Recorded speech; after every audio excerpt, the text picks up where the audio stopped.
Ծնող երեխա փոխհարաբերությունները ոչ միայն բուլինգի դեպքում է այս առաջնային դառնալու, ցանկացած հարց, ինչ տեսակի հոգեբանական, հուզական, վարքային, դրսևորման մասին մենք խոսենք, մենք միշտ գալու ենք ծնող երեխա այդ փոխհարաբերություններին։ Ես չեմ ուզում են գնանք այն ծայրահեղությանը հիմա էլ որ ամեն ինչի համար ծնողը մեղավոր է, ամեն ինչի համար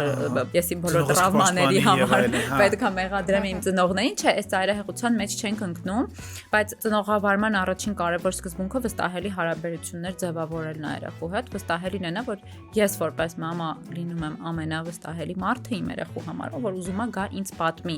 Ես որպեսզի ինքը գա ինձ պատմի, ես պետք է լինեմ անքննադատ իր հանդեպ։ Հիմա սա ես պատկերացնում ինչ բան է, ռեակցիա է առաջացնում ծնողների մոտ, ովքեր լսում են, ինչ է նշանակում ես իմ երեխային չքննադատեմ, դա ոնց է հնարավոր։ Խոսքը չի գնում քննադատելու մասին, խոսքը գնում է, որ ես լսեցի, հասկացա, պատկերացրեցի ինչ է տեղի ունենում, հիմա գալիս է իրան ուղղորդելու պահը։ Ուղղորդելու պահը կարող է լինել այն մասին, որ գիտես, բալես այս իրավիճակում իմ պատկերացմամբ